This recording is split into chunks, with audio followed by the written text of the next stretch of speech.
We now learn from the Defense Department that Kim Jong-un may have the ability to deliver a hydrogen bomb within the next 6 to 18 months.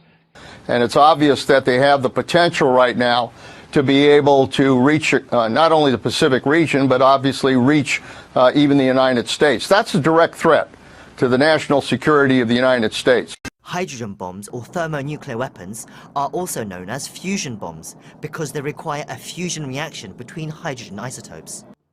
But a fusion reaction requires an enormous amount of energy to trigger it. That energy is produced from an A-bomb.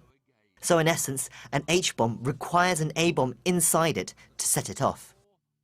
The Hiroshima A-bomb dropped in Japan in 1945 was recorded to have released about 15 kilotons of energy and carried a blast radius of 1.6 kilometers. The minimum yield an H-bomb produces is 1 megaton and has a blast radius of around 30 kilometers. There is also no limit to how big an H-bomb can be, unlike the A-bomb. But compared to its potential power, it is said to be quite easy to develop once an atomic bomb has been produced.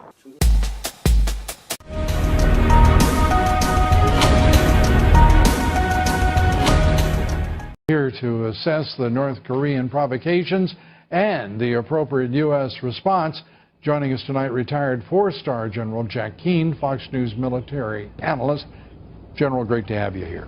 Good to be here, Lou. I swear, the news just continues to worsen from all of our intelligence analysts and when it comes to North Korea.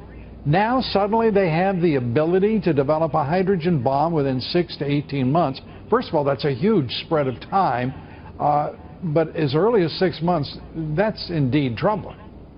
Yeah, it certainly is. And listen, gone are the days now that we would ever take lightly what North Korea says, because the truth is they have indeed delivered on the things they talk about. They've got medium-range ballistic missiles, submarine-launched ballistic missiles. They're developing intercontinental ballistic missiles, and they obviously have a capability there as well.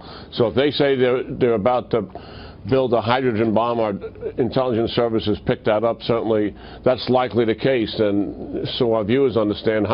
Certainly atomic weapons are alone devastating devices. A hydrogen bomb is just so many times more lethal, where it actually winds up killing millions of people versus tens of thousands or hundreds of thousands. And it's a little bit more challenging to put it on an ICBM because it's a heavier weapon, but we got to take it seriously what they're about, and of course I think it just strengthens our resolve to put on fast forward everything that we're going to do to North Korea short of war, and let's get on with it in terms of what the other countries are doing and ourselves with North Korea, what we intend to do with China, and get tough with China about a policy that means leveraging North Korea appropriately. 6 months away from a hydrogen bomb. With the threats getting nastier and more dramatic from Kim Jong-un, it seems, by the week. What is the time frame here for President Trump to act, as best we can assess?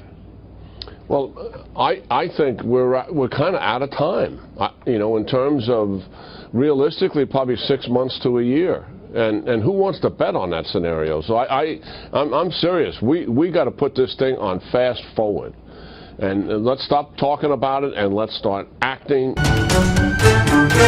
China first tested an atomic bomb in 1964. They tested their first H-bomb in 1967. It only took 2 years and 8 months to develop. More now with my wide-ranging interview with former Defense Secretary and CIA Director Leon Panetta. It feels that the North Korea situation has become incredibly dangerous in the last few months. What's your take on this latest provocation, where you have North Korea launching the first intercontinental ballistic missile hidden from spy satellites until just before it was rolled into launch position and aimed into space? Maria, there's a number of flashpoints in the world, dangerous flashpoints in the world, that is confronting our country and challenging our national security. But probably the most dangerous right now is North Korea. And let's start trying to get some true results here. And we're going to have to be tough with the Chinese. They've been gaming us. Come on. We know they are. And the Chinese helped them get nuclear weapons. The ballistic missiles that they're developing, that we're watching, look very similar to Chinese ballistic missiles. So they're obviously using their technology. So the Chinese are helping the North Koreans with this capability. At a minimum, they're tolerating it. And if they're going to do anything here, we've got to get them moving in that direction now. Take the gloves off and start dealing with them.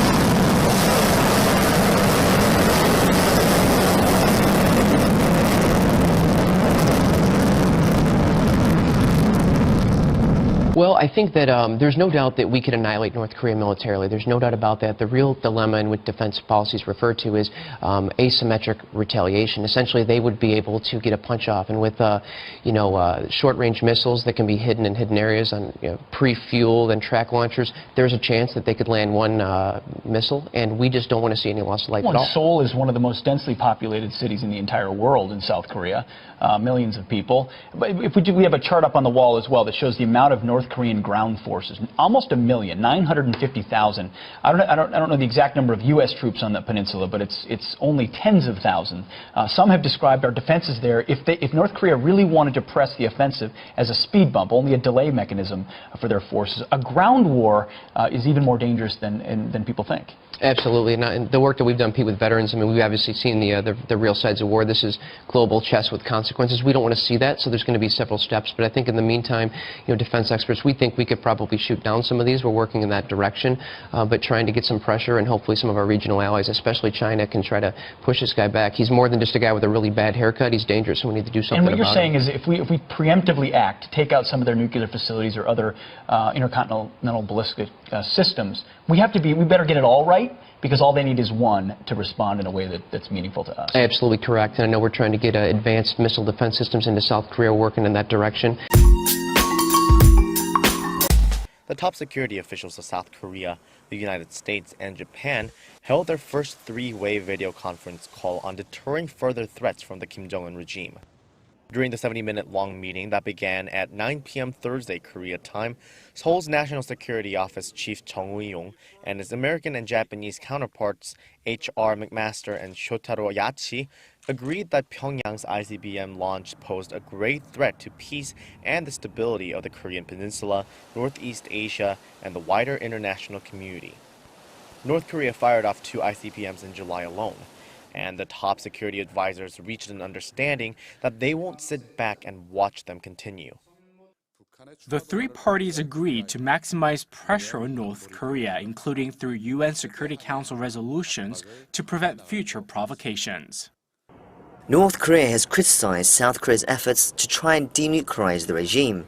On the state-sponsored news website 우리 민족끼리 on Friday, a statement slammed Seoul's plans to have a nuclear-free peninsula by 2020, which was part of the Moon administration's 5-year policy agenda announced last month. The statement called it reckless and defended Pyongyang's nuclear weapons as a righteous option for self-defense against the US. It added that having the nuclear issue as a precondition for improving inter-Korean relations will never work. The statement also called President Moon's Berlin Declaration in July, where he declared he would try to engage in dialogue with the regime to end border hostilities and restart separated family reunions, as an intolerable insult to the North. However, the statement makes no direct reference to those offers of talks and therefore has not been considered a response, which Seoul is still waiting for. Meanwhile, Pyongyang has also slammed the US for its ban on travel to the regime.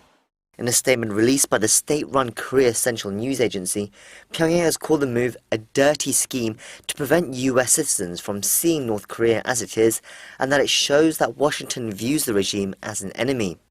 The travel ban comes in reaction to the death of a US student, Otto Warmbier, who was detained by the North Korean authorities for 17 months before being sent back to the US in a comatose state in June.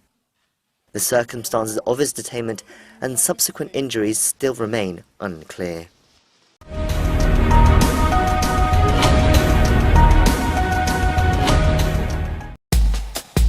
This bird is seriously dangerous but beautiful.